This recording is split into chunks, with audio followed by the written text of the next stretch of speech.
आज का ये एपिसोड शुरू करने से पहले एक छोटी सी बात। क्या आप भी अपना पॉडकास्ट बनाने की सोच रहे हैं? तो एंकर ट्राई कीजिए। ये पॉडकास्ट बनाने का सबसे आसान तरीका है। नंबर एक, ये फ्री है। नंबर दो, इसमें कई सारे ऐसे टूल्स हैं जो आपको अपने फोन और कंप्यूटर पर रिकॉर्ड और एडिट करने की फैसिलिटी देते हैं। नंबर तीन, आप अपने पॉडकास्ट को डिस्ट्रीब्यूट भी कर सकते हैं, जिससे इसे स्पॉटिफाई और दूसरे प्लेटफॉर्म पर सुना जा सके।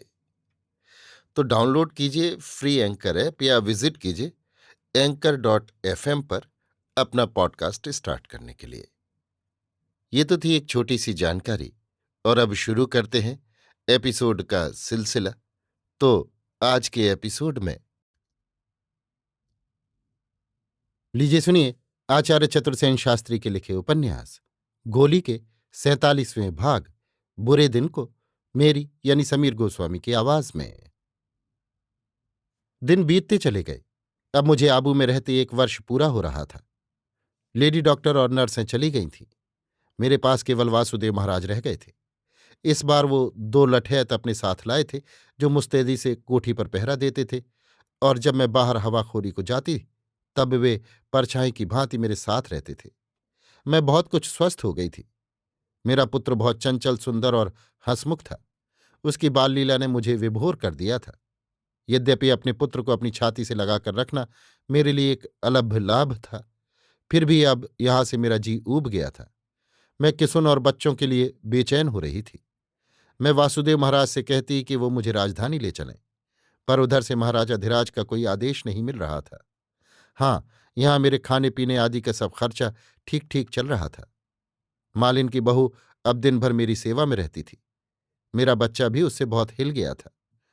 मैं अब ये तो भूलने ही लगी थी कि मैं कभी राजरानी थी।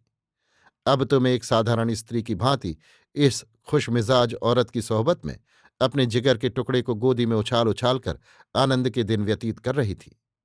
यदि किसुन और बच्चे मुझे मिल जाते तो मैं कभी राजधानी जाने का नाम भी न लेती। पर अब तो ज्यों ज्यों दिन बीत रहे थे, मैं अधीर होती जाती थी। एजेंट गवर्नर जनरल बहादुर सीजन खत्म होते ही चले गए थे। मेरे बयान से वो कुछ असंतुष्ट भी हुए, ऐसा मैंने सुना था। उनकी कोठी अब सुनसान पड़ी थी। मेरी कोठी में प्रायः सन्नाटा रहता था। रात को जब वायु पहाड़ों से टकराती तब मैं डर जाती थी। सर्दी अब शुरू हो गई थी और अभी से तेज ठंडी हवा के झोंके तीर से लगने लगे थे। मैंने महाराजाधिराज का कितना उपकार किया था, पर आज उन्होंने एक बारगी ही मुझसे मुंह फेर लिया था। कैसे आश्चर्य की बात थी। वो तो मुझे बहुत प्यार करते थे, बहुत मानते थे, मोहब्बत की बड़ी बड़ी बातें करते थे। मैं अभाग्नि अब उन्हीं सब बीती बातों को सोचा करती थी और कभी कभी रोया करती थी। मैं रोती थी अपने बीते दिनों को याद करके। पर अभी मुझे और भी बुरे दिन देखने पड़ेंगे, ये मैं बिल्कुल नहीं जानती थी। कभी कभी ये आशंका मेरे मन में घर कर जाती थी कि आखिर महाराजाधिराज ने जो मुझे एक बारगी ही बिसार दिया है, इसका कारण क्या है? क्या अब वो मुझे नहीं रखेंगे? तब मेरा क्या होगा? इस विचार ने मेरा खाना सोना हराम कर दिया था। इसी समय कुछ भयानक खबरें मुझे राजधानी से मिली। वासुदेव महाराज का एक विश्वस्त शिष्य ये खबरें लाया था। सबसे बड़ी खबर तो ये थी कि एक ठाकुर की बेटी से महाराजाधिराज ने नया ब्याह रचाया है। दूसरी ये कि केसर मर गई है और मेरी दोनों लड़कियां हॉस्टल में मेरी बड़ी लड़की के पास हैं। किस उनके संबंध में कोई खबर नहीं मिल रही थी। मेरे लिए ये खबरें मौत से भी बढ़कर भयानक थीं, और अब मैं अपने को स्थिर नहीं रख सकती थी। यह अब एक क्षण भी काटना मुझे पहाड़ हो रहा था। वासुदेव महाराज से मैंने सलाह ली। उनका विचार था कि एक बार जाकर वहां के हालचाल देख आएं। परंतु मेरी तकदीर में जो कुछ भोगना बदा था, उसने मेरी मति फेर दी और मैंने तुरंत ही राजधानी चल देने की ठान ली। अंततः मैं आबू से चल ही थी, या यों कहूं कि होनी विपत के सागर में खींच लाई। राजधानी में जाकर मैंने देखा कि मेरा महल अब मुझे नहीं मिल सकता, क्योंकि महाराजाधिराज ने जिस ठाकुरड़े की लड़की से नया ब्याह किया है, वही उस महल में नई रानी की तरह आबाद है, और राजधानी में महाराज के ब्याह की धूमधाम चल रही है। मेरे महल में सुहागरात मनाई जा रही है। विलायती शराब के दौर चल रहे हैं। दूर दूर के रंडी भांड आए हैं, उनके मुजरे हो रहे हैं। ये सब देखकर तो मेरा मुंह सूख गया। अब मैं कहाँ जाऊं, कहाँ रहूं? वासुदेव महाराज ने महाराजाधिराज से मुलाकात करनी चाहिए, पर मुलाकात नहीं हुई। लाचार वासुदेव मुझे अपने घर ले गए। उनकी आंखों में आंसू आ गए। मेरी दुर्दशा और असहाय अवस्था देखकर उस बूढ़े ब्राह्मण का दिल रो उठा। वो पुराना संबोधन चंपाकली भूल गया। मेरे पुत्र को मेरी गोद से अपनी गोद में लेकर कहा, चलो बेटी, इस ब्राह्मण का घर तुम्हारे लिए खुला है।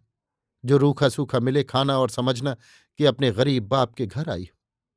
मैं भी अपने आंसू न रोक सकी। आज तो धरती आसमान पर मेरा कोई न था, केवल वासुदेव महाराज का सहारा था। मैंने भी अपने अतीत की सब बातें भुला दी। कांपते कंठ से कहा, चलिए पिताजी, और मैं उनके पीछे चल दी। वासुदेव महाराज का घर काफी बड़ा था।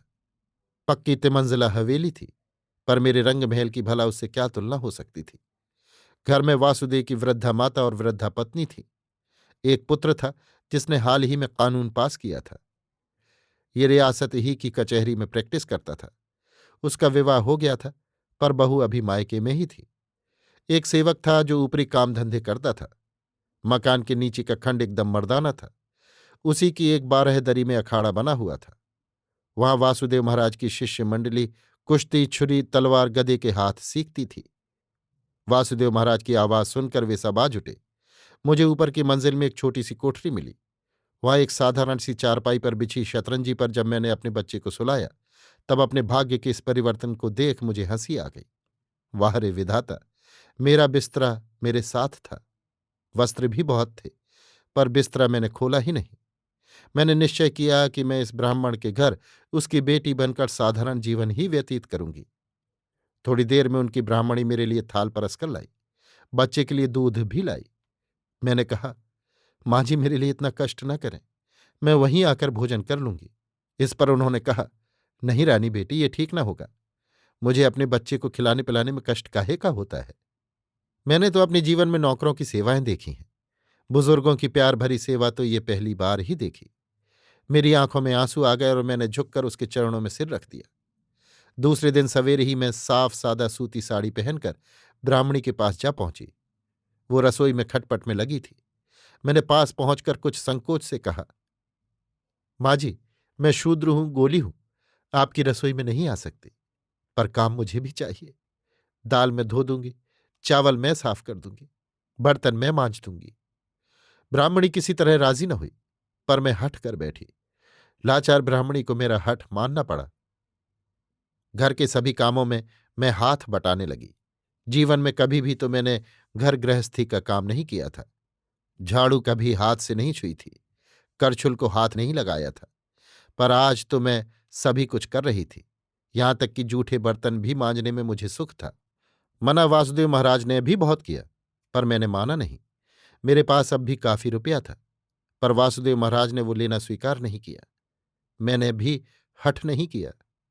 1 महीना बीत गया।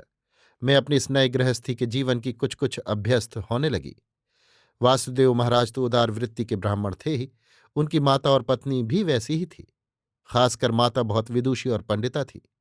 वो छुआछूत का वैसा कुछ विचार नहीं रखती थी।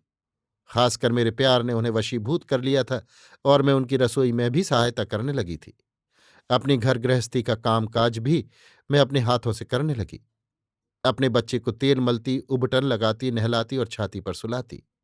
ये सब काम अपने हाथों से करने में मुझे आनंद आने लगा। ऐसा आनंद जो न कभी माँ के साथ रहते हुए बचपन में आया था और न रंग महल में राजरानी बनकर।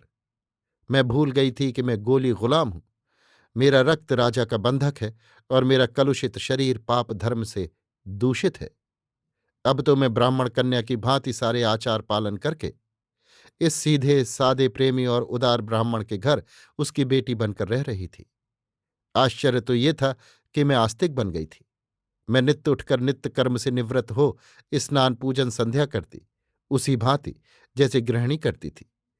फिर मैं थोड़ा जलपान करके बच्चे को नहलाती, खिलाती पिलाती और तब घर गृहस्थी के कामों में ब्राह्मणी को सहायता देती या माँ जी की चरण सेवा करती और योग वशिष्ठ तथा गीता का वचनामृत पान करती। मेरे जीवन का सुप्रभात उदय हुआ था। कभी कल्पना में न आया हुआ जीवन रहस्य मुझ पर प्रकट हो रहा था। मैं नारी धर्म समझ रही थी, नारी जीवन व्यतीत कर रही थी। मेरा नारी शरीर उसी 1 मास में धन्य हो गया था। मैं उस समय में एक साथ ही सच्चे अर्थों में माता, कुलवधू और सभ्यशिष्ट परिवार की एक कन्या बन गई थी। मेरे जीवन की वो अस्वाभाविक असाधारणता खत्म हो चुकी थी और अब मैं नारी बन गई थी। पर हाय रे गोली की योनि! अभी तो मुझे वास्तविक गोली जीवन के अवशेष अध्याय पूरे करने थे। मैं गोली माँ की कोख से जन्मी हूं, तो क्या कुल कन्या कुलवधू होने के लिए? इसी जन्म में रौरव नर्क का भोग न किया तो गोली कैसी? मैं अभागिन अपने उस निर्वासित, उपेक्षित किंतु गौरवपूर्ण नए जीवन का सुख अभी पूरे 1 मास भी न भोग पाई थी कि उसका अंत हो गया। एक दिन सवेरे ही सवेरे रथ मुझे ड्योढ़ियों में ले जाने के लिए आ गया। ड्योढ़ी की चर्चा तो मैं आपसे कर चुकी हूं। वहां की बड़ी बड़ी रोमांचकारी घटनाएं मेरे रंग महल में रहते घटी थी। उसकी काली मनहूस दीवारों की छाया से भी मैं सदा दूर ही रहती थी। यद्यपि वो रंग महल का ही एक भाग था, पर रहस्यपूर्ण और अगम था। प्रसिद्ध था कि जो स्त्री एक बार कालमुख में प्रविष्ट होती थी, फिर वो जीते जी बाहर नहीं निकल सकती थी। यद्यपि उस स्त्री नरक का यमराज लालजी खवास इस समय जेल काट रहा था, पर उसके यमदूतों का वहां अखंड राज्य था। मुझे ड्योढ़ियों में ले जाने के लिए रथ आया है, ये सुनकर ही मेरे शरीर रक्त की गति रुक गई और मैं जैसे मूर्छित हो गई। अब मैं अपनी मूर्खता पर पछताने लगी। क्यों रियासत में लौट आई? मैं अंग्रेज राज में खुशी से बस सकती थी, बंबई, कलकत्ता, दिल्ली, कहीं भी। मैंने अपनी मूर्खता या मूर्खतावश उस षड्यंत्र के मुकदमे में राजा का बचाव करके एजीजी को नाराज कर दिया था। क्या ही अच्छा होता यदि मैं उनकी शरणापन्न हो जाती और उनकी सुरक्षा में इस गुलामी के जीवन से मुक्ति पा लेती। परंतु मैं अभागिनी करती भी क्या? किसुन का और बच्चों का मोह मुझे यहां खींच लाया था और अब मैं काल सर्प की कुंडली में फंस चुकी थी। मेरा क्या होने वाला था ये मैं ठीक ठीक नहीं जानती थी, पर मेरे बुरे दिन आए हैं ये तो मैं समझ ही चुकी थी। संक्षेप में बहुत रोना धोना हुआ। वासुदेव महाराज ने बहुत गर्जन तर्जन किया। मैंने माँ जी की बहुत दुहाई दी, पर सब बेकार। माँ जी ने चाहा कि वो एक बार रंग महल जाकर राजमाता से कहकर मेरे लिए वहीं उनके साथ रहने की अनुमति ले आए। वासुदेव महाराज ने बहुत बहुत कहा सुनी की कि वो महाराजा धीराज से मुलाकात कराएं, तब तक ठहरा जाए। पर किसी की कुछ नहीं चली। किसी को घर से बाहर कदम रखने की आज्ञा नहीं मिली। हथियारबंद सिपाहियों ने घर घेर लिया था। एक अपरिचित गोलादारों का उनकी सरदारी कर रहा था। वो सुअर की भांति काल, कुरूप और भैंसे के समान मोटा ताजा था। उसका घृणित चेहरा चेचक के दागों से और भी भयानक हो गया था। उसकी एक आंख में बड़ा सा फूल था। उसके पीले और बड़े बड़े दांत बड़े ही कुत्सित थे। उसकी वाणी फटे बांस के समान थी। वो हाथों में मोटे मोटे चांदी के कड़े पहने था और सिर पर पीली पगड़ी बांधे था। कपड़े लत्ते उसके साफ सुथरे थे और वो एक अच्छे घोड़े पर सवार था। वो घर के भीतर घुस आया था और बारंबार गरज कर कह रहा था, उस गुलमटी गोली को अभी हमारे हवाले करो, वरना सबको बांध ले चलूंगा। अन्नदाता का हुक्म है, जल्दी से बाहर निकालो, देर मत करो। मोहल्ले के बहुत से नर नारी एकत्र हो रहे थे। मैं भय से पीली पड़ गई थी और पीपल के पत्ते की भांति कांप रही थी, तथा अपने बच्चे को छाती से लगाकर करुणा भरी दृष्टि से कभी उस नए यमदूत की ओर और कभी वासुदेव महाराज की ओर ताक रही थी। वासुदेव महाराज बिफरे हुए शेर की भांति फूं फां करते, दहाड़ते, हकला हकला कर उस गोले अफसर को गाली गुफ्ता देते घर भर में चक्कर लगा रहे थे। वो गुलमटा भी उन्हें गालियां दे रहा था। अजब अंधेर था। अन्नदाता का हुक्म था। उसकी कहीं दाद फरियाद न थी। अंग्रेज सरकार से राजा रजवाड़ों की ऐसी ही संधि थी। वे राजाओं के भीतरी शासन में दखल नहीं देते थे। ऐसे ऐसे छोटे मोटे अत्याचार भी शासन के ही अंतर्गत थे। ये तो रियासतों की नित्य की घटनाएं थीं। इसमें सिरदर्द मोल लेने की भला अंग्रेजी सरकार को क्या जरूरत थी? राजा लोग उनके कोल्हू के बैल थे, उनके साम्राज्य के स्तंभ थे। उन्हें बनाए रखना उनके साम्राज्य की रक्षा के लिए आवश्यक था। वास्तव में ये राजा ब्रिटिश राज्य के पीले सोने के खंभे थे। इन पर आँच न आने देना और इन्हें कायम रखना उनकी नीति थी। फिर छोटे छोटे घरेलू झमेलों का पता ही उन्हें कहाँ लग सकता था। रियाया में विद्रोह करने का दम न था। गली में सैकड़ों आदमी जमा थे। एक औरत बिना मर्जी के जबरदस्ती ले जाई जा रही थी, पर इसका विरोध करने की शक्ति किसी में न थी। वासुदेव महाराज ही रस्सी छुड़ा रहे थे। अंत में बात बहुत बढ़ गई। वासुदेव महाराज तलवार सूत कर पैतरा बदलकर मेरे आगे आ खड़े हुए। उन्होंने कहा, अबे गुलाम, आ तेरा सर अभी धड़ से जुदा करता हूं। उधर गोले ने सिपाहियों को ललकारा, देखते क्या हो, बांध लो इस ब्राह्मण को, घर की सब औरतों को भी बांध लो। इन पर राजविद्रोह का मुकदमा चलेगा। हंसी खेल नहीं, अन्नदाता का हुक्म है। एक क्षण में ही कुछ घटना होने वाली थी कि अंततः मैंने साहस किया। अपने भाग्य पर मैंने हाय की। वासुदेव महाराज के हाथ से तलवार लेकर म्यानमें की और चादर बदन से लपेट अपने बच्चे को और भी छाती के निकट खींच मैंने कहा, चल निर्दयी, मैं चलती हूं। मैंने माताजी और गृहिणी के पैरों में सिर रखा, वासुदेव महाराज के चरण छुए और चल दी रथ में बैठकर चौधारे आंसू बहाती हुई रौरव नरक में प्रविष्ट होने के लिए, अपने जन्म जन्म के कर्मों का लेखा जोखा भुगतने के लिए, अथवा अपने गोली के जीवन को पूरा करने के लिए। अभी आप सुन रहे थे आचार्य चतुर्सेन शास्त्री के लिखे उपन्यास गोली के 47वें भाग बुरे दिन को, मेरी यानी समीर गोस्वामी की आवाज में।